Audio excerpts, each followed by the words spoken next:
The number one common myth is that you need a reverse boost to see any type of success in Black Ops 6, whether that be getting a nuke or achieving over a 2 KD. What if I told you that I found a secret method that will boost your KD at least 3 times? These are tricks that I guarantee no other Kai YouTuber knows nor talks about. Just know when you leave this video, you're gonna be able to drop all of them off. Then they're gonna be running to you for the tips and tricks.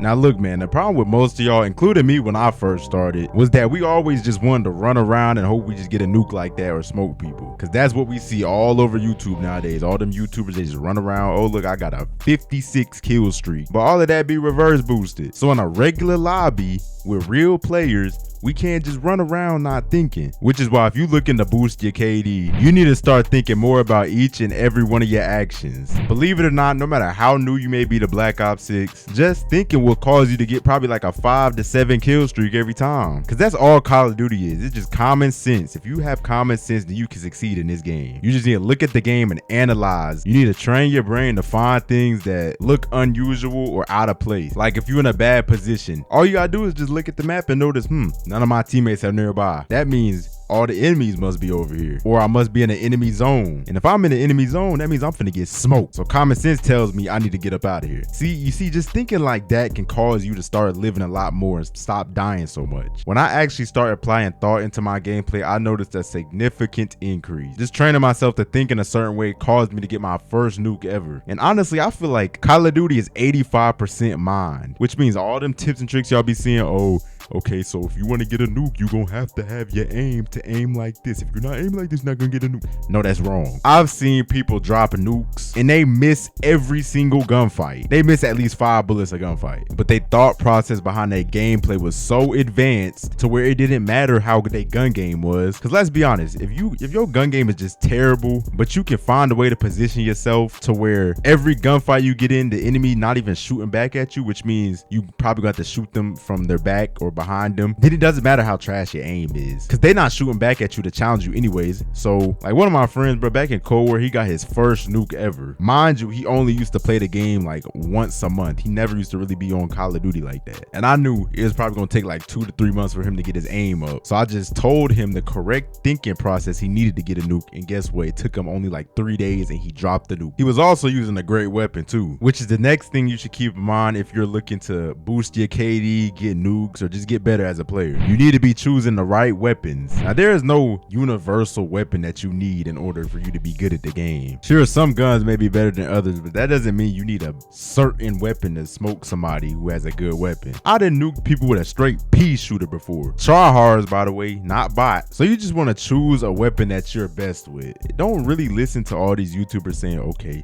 you got to use the Jackal PDW, you got to use this certain weapon in order to drop a nuke. No bro, they wrong. It probably works for them, but that doesn't mean it's gonna work for you. Some guns you may be just worse with, because that's how I am with some of the weapons I use. Like in the last video, I was going over a nuke gameplay review, and in that video I was using a KSV and my aim was terrible with it, which refers back to actually the previous tip, your aim don't got to be good in order to get a nuke. But I was using that weapon for about 1 week and I could not drop a nuke with it, but eventually I started getting a little bit better with it. I started figuring out how to use it more, and then I dropped the nuke. So it's not like I just picked up a random weapon and was like, okay, I'm just good with it. I mean, sometimes that's how it be, but that's not how it's always. The weapons I'm best with in this game will be the Jackal PW and the Bullfrog. Is that what it's called? Y'all know what gun I'm talking about, the SMG that has the most bullets. I can drop a nuke probably almost every game if I have one of those guns on, because I'm best with them. So find out a gun that you're best with and just keep using it, because in reality, if you keep switching your weapons, eventually your brain gonna start to unprogram itself, because you using all these different weapons that have different recoils, different stats on them, and it really throws you off. The whole entire game just starts to feel weirder. You're not gonna be able to read the map efficiently and all types of stuff. Which brings me to the next tip. You need to make sure you are using your map effectively. Now I've talked about how you can improve your map awareness countless times. I have thousands of videos on it. Not really, I just know I have a lot of videos. All right, now I'm gonna explain some of the ways you can improve your map awareness on this video, but if you want a full detailed guide, you're gonna have to go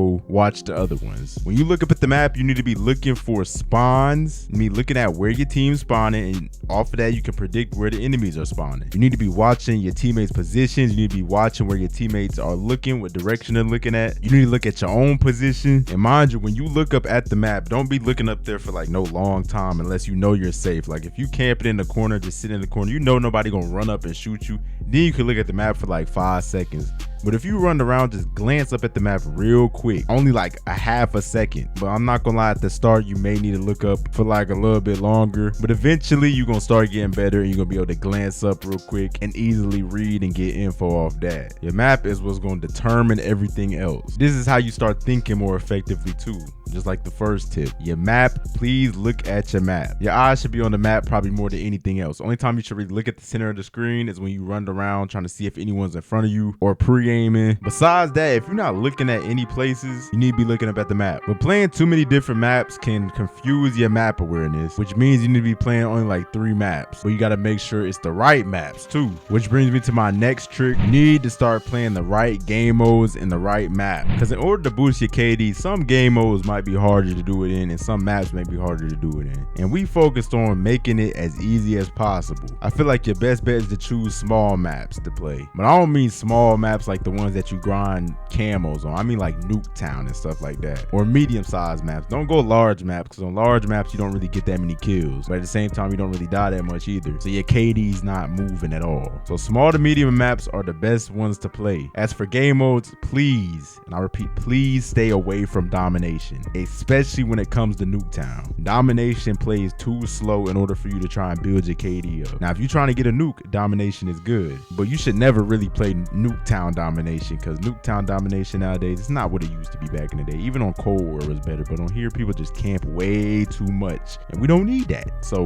don't be playing that. A great game mode to play would be Hardpoint. Hardpoint is probably my most favorite game mode in all of COD history, because Hardpoint, it moves all around the map, so it causes everyone to try and move, and if you don't move, most likely the enemies are going to spawn behind you. Hardpoint really teaches you the fundamentals of Call of Duty, which is like moving when it's time to move and camping when it's time to camp. Another good game mode would be Kill Confirm, TDM, stuff like that. Those are very simple game modes. It doesn't really take a lot of brain power to play them, and in those, most of the time everyone's just trying to get kills and not trying to die that much. So that's a good way you can start building up that KD too. Now for this last tip, I'm going to teach y'all a specific formula I use in order to win 90% of my gunfights. So usually what I like to do is I like to pre-aim a lot. So in this way, my gun is always up and ready for a gunfight, and no one can really catch me off guard like this. So pre-aim every type of corner, any way that you might think an enemy is. Always be pre-aiming. Well, I wouldn't say always, but pre-aim as much as you can. But even though I'm pre-aiming, sometimes I might get caught in a situation where I have to just shoot immediately. Like if I'm in a running animation, someone just slide around the corner real quick, because I know we all done been there. So that's the time where I would use the sprint cancellation. I've talked about this multiple times. I've even made a whole video on it, kind of, sort of. This is going to increase my sprint to fire, which means I'm going to get my gun up a lot quicker. I'm going to start shooting a lot quicker too. So I use this whenever someone just come around the corner real quick or catches me off guard. They just pop up and I don't know what to do, so I just cancel my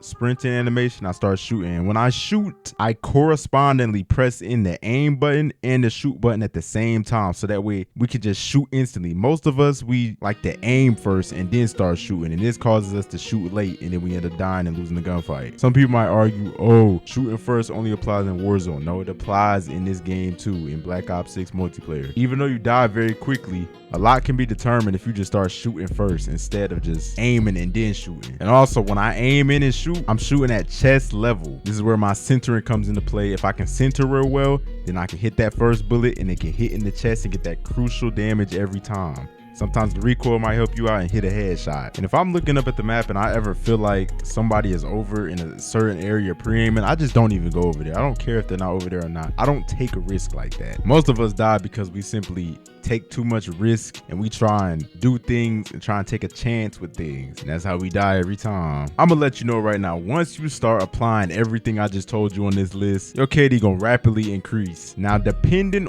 on how high your KD is or how many kills you have, that's gonna determine how quickly you will see results. If you just started playing and you apply these tips right now, you're gonna probably be at a 3 KD within 2 weeks. But if you've been playing since this game came out, you got a lot of kills, a lot of deaths. It's gonna be a minute before you start seeing a lot of results, but trust me, it is possible. I played Cold War for 2 years straight, KD at like a 1.5, and then eventually I just started playing a lot, and then it started increasing. So even after that long of playing, it still is possible you can increase your KD. Because after I started implementing these tips, as you just heard me say, my KD increased rapidly, even though that was on Cold War. Nowadays, I don't need to improve my KD. It's already high enough. These are some of the tips I even use to drop my first nukes. Like I said, I could win gunfights left and right. Tryhards don't even know what to do. These tips to help me embarrass so many different tryhards across the globe. And the thing is, every time I smoke up a tryhard, the first thing they say is, oh, you're hacking. It's like they can't believe that they got smoked up. Like, I get it, you a tryhard, but there are better people than you out here. There's better people than me at this game out here. I just haven't ran into them yet, because every game I get into, somebody getting smacked. So please apply each of these tips. I promise you, if you do them correctly, they will help. They will help. There is no, oh, they're not gonna apply for me because this and that. No, bro. Me and you are playing in the same games right now. I don't reverse boost. I play in skill-based matchmaking lobbies, which means I play against tryhards too. I play against all that stuff, and yet this stuff still works for me. If you're interested in seeing more Black Ops 6 tips and tricks, subscribe to my YouTube channel. I promise you, you're gonna get way better just by watching this. So many people in my comments tell me, oh, I just got my first nuke, or I just got this good, my KD just went up this much, all from applying your tips. Because now that they watch me and listen to me, they notice that I was in the same position as them, which means I'm probably the best tips and tricks YouTuber on Black Ops 6 out there. I know I only got like 2,000 subscribers, but that don't mean just because Billy over here got 300K means he's dropping more sauce than me. You can relate to me more than any of them, which is why you should subscribe. Or better yet, if you want to see my gameplay in action, you want to see how I play in action, and you want me to show you how I loaded into a regular lobby and dropped the whole entire nuke, then click on this video right here.